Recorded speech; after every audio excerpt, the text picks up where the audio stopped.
He estado siguiendo una serie de temas relacionados a la Navidad y cada uno de esos sermones tiene un enfoque diferente, aunque todos son con la Navidad.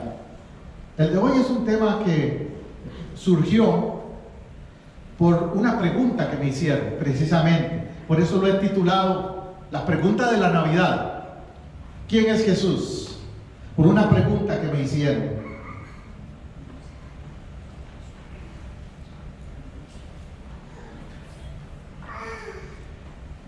Me preguntaron, ¿y por qué en la Navidad decimos Jesús? Isaías habla de Emanuel. ¿Cuál es el verdadero nombre? ¿Qué implica el nombre? Recuerda que hablamos de eso, hermano Roy, hermano Paul también. Y eso me hizo pensar, ¿qué significa el nombre de Jesús? ¿Quién es Jesús? ¿Por qué le damos ese lugar durante la Semana Santa? La pregunta de la Navidad es eso. Ahora, no solo entre nosotros ha surgido esa pregunta. En la calle, entre amigos, entre vecinos, entre familiares. Tal vez muchos dicen, ¿y por qué Jesús solamente? ¿Por qué no el San Nicolás o Hanukkah o qué sé yo, otras celebraciones que hay por ahí?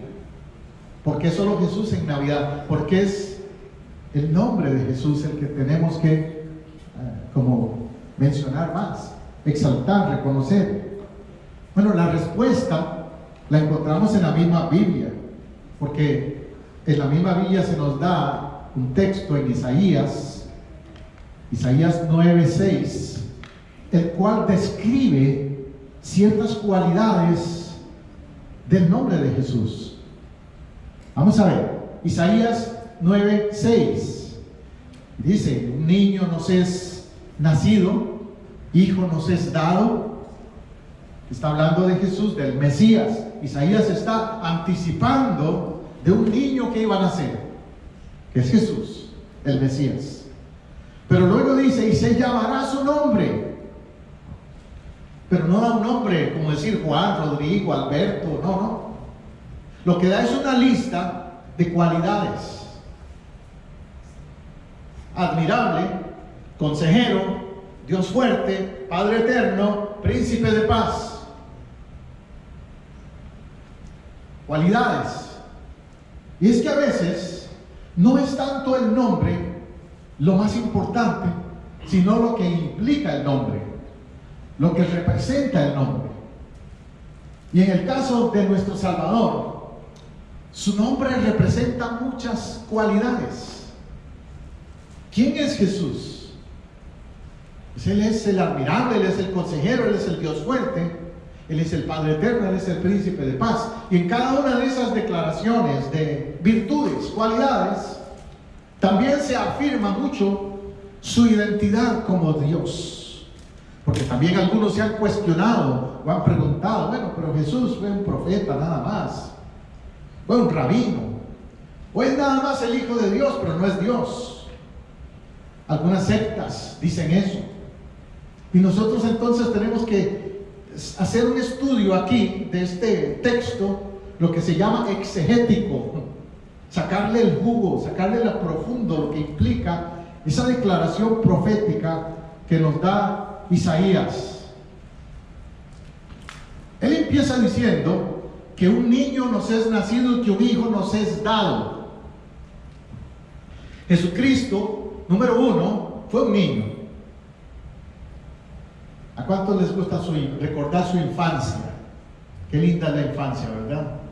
El otro día leí una frase bien linda que decía: ojalá que seas el adulto hoy, ojalá que ¿cómo era? Déjame recordarlo. Ojalá que el niño que fuiste no se avergüence del adulto que eres hoy.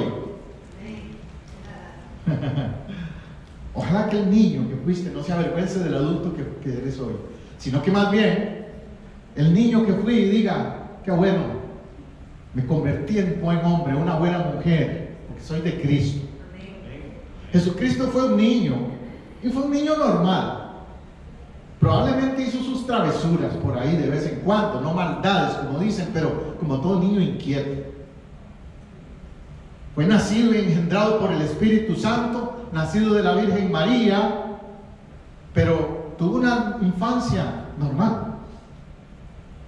La Biblia no nos da detalles de su infancia, excepto de su nacimiento y por ahí a los 12 años, que en una ocasión se le escapó a los papás, por eso le dijo, y hizo sus travesuras.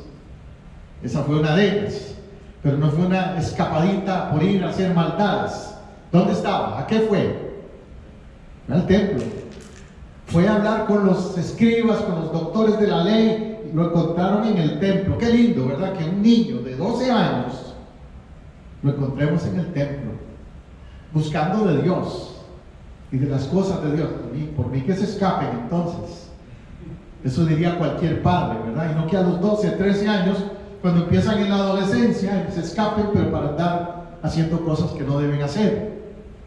Pero eso me dice mucho de la clase de joven que fue Jesús. Hay teorías seculares en cuanto a su infancia, obviamente. Hay quienes han dicho que anduvo en Egipto, que fue a la India, pero claro, no tienen fundamento, porque número uno, si Jesús se hubiera ido a la India a aprender de los hindúes, el evangelio hubiera sido un mensaje similar a la religión hindú, y no lo es. O si hubiera ido a Egipto y aprender de los egipcios, su mensaje fuera filosófico, como el de los egipcios. Pero no, tampoco es filosófico. Su mensaje es diferente, es único. Se llama el evangelio del reino de Dios. Y es único. Hay una película de Jesús. Ah, sí, han hecho hasta películas y todo eso. Hay un evangelio espurio, que no es tan entre los evangelios aceptados como canónicos en la Biblia, pero hay un evangelio que se llama el evangelio de Tomás. Y en ese evangelio de Tomás hay una anécdota bien interesante. En una ocasión dice que Judas, siendo niño, estaba jugando con Jesús, y que Judas, como era medio maldoso, ese sí, mató a un pajarito. Entonces Jesús se puso triste porque Judas mató al pajarito, y Jesús vino y tocó al pajarito y lo resucitó, y el pajarito salió volando. Eso dice en ese evangelio de Tomás como una anécdota de la infancia de Jesús. Como te digo, no tenemos prueba bíblica de eso, pero hay ese tipo de anécdotas por ahí. Lo que sí entendemos es que fue un niño que nació, que existió, que fue real. Dice Gálatas 4, 4 al 7, ese es el texto que sí me interesa resaltar. Pero cuando se cumplió el tiempo señalado, ¿ves? Había un tiempo, un propósito, un kairos de Dios, un tiempo especial que Dios tenía para este evento.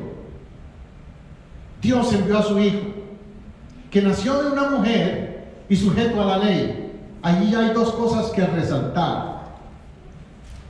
Número uno, que fue totalmente humano. Si nació de una mujer, pasó el proceso de estar en el vientre de una mujer, pasó el proceso del nacimiento normal. Él no es que Dios dijo, Jesús, ahí estás, a los 30 años ya, no. Pasó el proceso de todo ser humano también, a través de una mujer, y sujeto a la ley.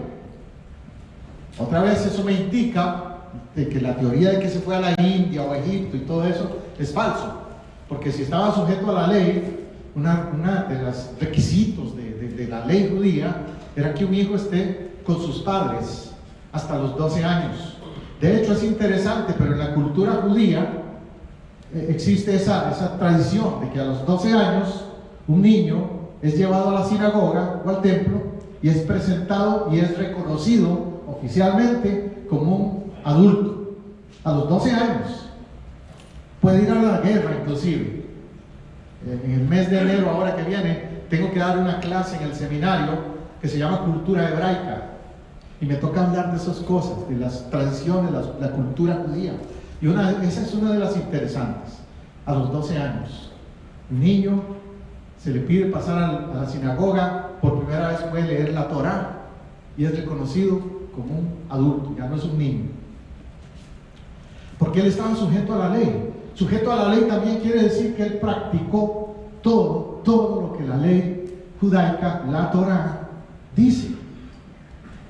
Por eso a veces algunos hoy día que quieren ser judaizantes de nuevo, quieren meterle a los cristianos que tienen que guardar el sábado, o no comer estas comidas, o no hacer esto otro, etc.